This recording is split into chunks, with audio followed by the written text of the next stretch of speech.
Hi everyone out there. Right, it's been, I think, 2 to 3 years since I last did a movie review. Well, obviously the last movie review I really did was Michael Jackson's This Is It. But it's been 3 years since I've done a serious movie review, even though This Is It was classed as a movie. It's actually a concert documentary. But we won't go too much into that. And it's been 3 years, and what am I here to review? Highlander. Again. But this time it's not to talk about the anime or the pathetic cut that was released before the proper cut of Highlander the Source. Now, remember Highlander. This was a genius piece of filmmaking. I mean, the whole story, the whole premise of this movie was brilliant. And yet, why did they feel the need to make not one, not two, not three, but 4 sequels? I've had a lot of requests from people on Facebook, MySpace, YouTube, you name it, to review the other 3 sequels and the proper cut of the source. Here goes. Now, the first movie had a kick-ass soundtrack which featured this. Here we are, born to be kings, we're the princes of the universe. And then the second sequel, you do end up asking yourself, where did it go wrong? I mean, the first movie wrapped up things so well, and we even had a TV series that was fantastic. Its last series did start to go a bit strange, but aside from that, it was a fantastic series. I mean, like I said, it ran 6 years, and okay, only featured Connor MacLeod in the first episode, but that was to wrap up everything and get Duncan started on his journey, and that actually became a very big hit. The question you end up asking yourself is, where the hell did they go wrong with these sequels? Okay, for starters, Highlander 2, The Quickening. They decide to try and explain where immortals have come from. Now, what would be the logical thing? No real parents. No one knows their true origins, but someone has to try and explain it. How can we do that? Oh yeah, let's say they're aliens from another planet. Where have I seen this before?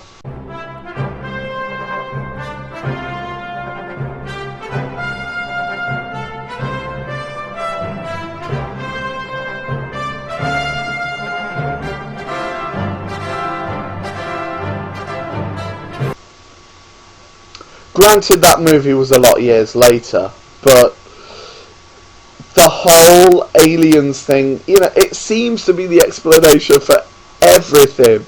It's like that old Simpsons joke. How do they do it? Aliens. But, no, seriously, okay, aside from that, what's the deal with this whole SHIELD business?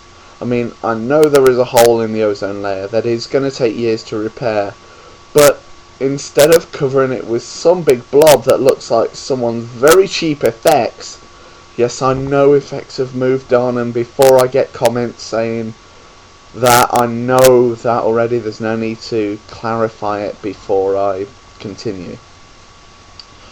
Now, Highlander 2, I will admit, I watched this before I saw the other Highlander movies. I know how that sounds. The way how I got into Highlander was actually watching the first episode of the TV series. And being a young kid, and remember, I have got Asperger's syndrome, it's a mild autism, we all know that, it's common knowledge. I originally thought that was the first movie. So I don't ask me why. I was young at the time, like I said, and got away with watching a lot when I was younger. But anyway, I watched Highlander 2 The Quickening, and being young, I will admit, I actually thought it was okay. Yes, that's true. And then I grew up, as we all do, obviously. Watched it again, and my eyes were coming out my sockets. I mean, it's like, how can you make a movie so bad?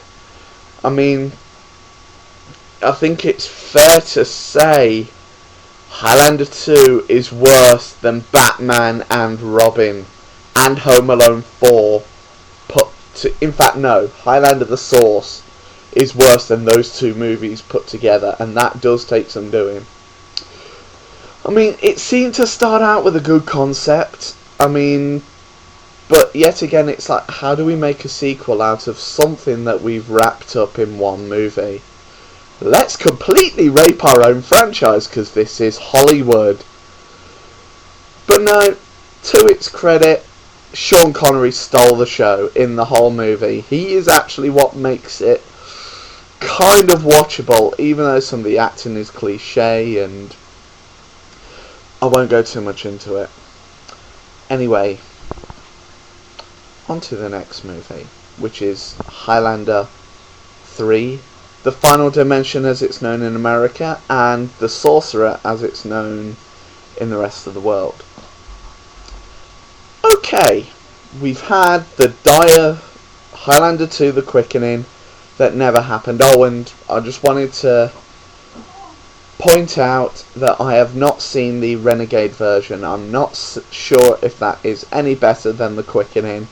Some people say it is, some people say it isn't. I have still yet to see it myself when they release it in the UK. Anyway, aside from that, Highlander 3, The Final Dimension, or The Sorcerer, as I'm going to call it, seemed to start off okay. And yes, I do say okay. It did seem like a cheap remake of the first movie. It followed the same plot, didn't follow the same script, obviously, but it still seemed to follow all the same premises of the first movie. It even had obvious flashbacks to the first movie as well, which is obviously become to known use as stock footage. And I walked away from this movie, like I said, at first I saw it when I was younger, and I was actually blown away by how good I thought it was.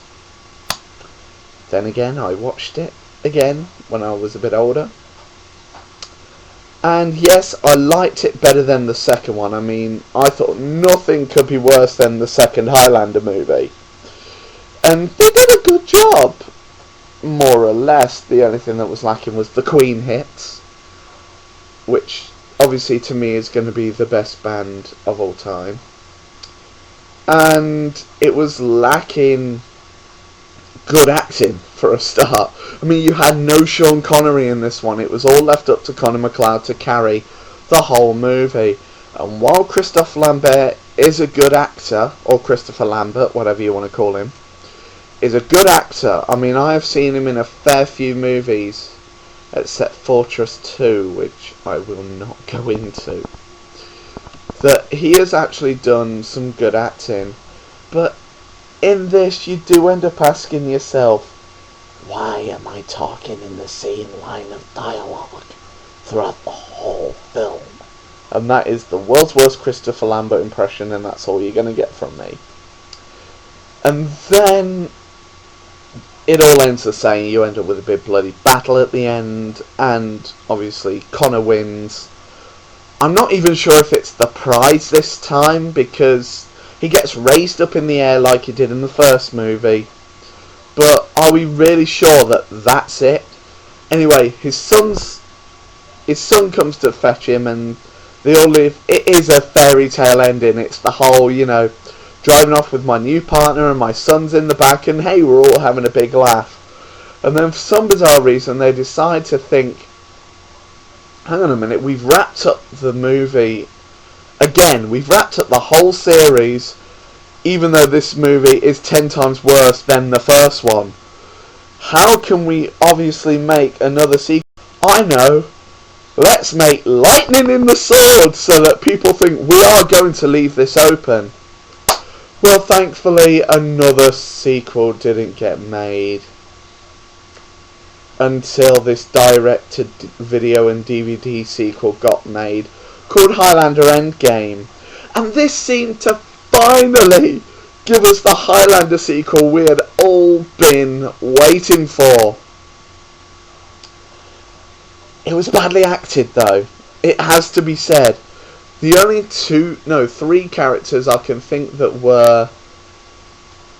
No, four. I've got to give Christopher Lambert his due. He did actually do some very good acting in this movie. But that was Adrian Paul, Joe Dawson, I don't know the guys, Jim Burns, that's it, I beg your pardon. Jim Burns who played Joe Dawson, and Peter Wingfield as Mythos. He only had those very small bit parts, and I, for one, I'm not a huge fan of Mythos's character, but I know when he fights. And, you know, he actually turned out some of the best fighting sequences in the whole series, next to Duncan MacLeod. Obviously, we couldn't have the return of Richie in this movie, because I'm going to spoil it now in case some of you haven't seen the last episode of the 5th series, but Duncan MacLeod does behead Richie, obviously, as some of us diehard Highlander fans know. And to me, Richie was a mixed up character. I mean, you start him off as this badass punk kid, and then decided to make him into this nice guy who, by the way, is immortal! And we never saw that coming. And that is something we didn't actually see coming, I will admit that. But the choice to make his character immortal after the death of Tessa was a very interesting move indeed. Was it going to make the series bad, or was it going to make it good? I personally feel it made it good, because that way you could carry on the story of Duncan teaching Richie the do's and don'ts of immortality. And yes, Richie did make some cock-ups of his own. Obviously killing Mako and being sent into exile by Duncan himself, only to come back and be chased by a real badass immortal. Anyway, I'm trailing off to the series here. This is about the movies. Okay, Highlander Endgame. The villain was as camp as hell. And, you know, he did put on a threatening performance and you believed him as a bad guy. But why? Oh, why did he have to put that voice on? Kurgan sounded very threatening in the first movie. You know, you believed he was a bad guy. You know, there was nothing nice about him. He could walk down the street and you would end up turning around the other way and walking off in the other direction. Perhaps even running. Katana, played by Michael Ironside. I can't say anything good about his villain. I don't know. The train wreck was a good scene in the whole movie. It didn't make any sense, but it was good. I mean, you know, just to see that train going at God knows how many miles an hour, just after he'd landed on Earth, and pulverised some poor guy, you know, who was just sat there staring at him. I thought that was probably, arguably, one of the best scenes in the movie. Anyway, back to Endgame. Putting the two together was brilliant. I mean, it was a very good pairing. They seemed to spar off one another quite well. But in all actuality, the movie seemed to be more about Duncan and continuing on the TV series premise than it did from the history of the movies. But then again, with sequels as bad as Highlander 2 and 3, can you really blame them? Anyway, we pick up with Connor and Duncan having some sort of conversation, and quite possibly one of the best explosions in the whole movie was the fire to kill Rachel. I mean, this sends Connor into his whole depression, and it actually makes the movie work. Yes, I just said that. It actually makes the movie work. I know I'm probably going to get shot for saying that, but that's my opinion. And then, of course, as the movie drags on, and by drag I mean drag, even though it is a good sequel, it does still drag. We finally get to a conflicting point in the movie, which the first time I saw it, I never saw it coming, and that was a big showdown between Connor and Duncan. This is something you never thought would happen in the Highlander universe, but here it was, finally, before your eyes, the big battle. Who was going to win? And it ends up being a huge, I feel sorry for you, but I'm going to chop your head off anyway.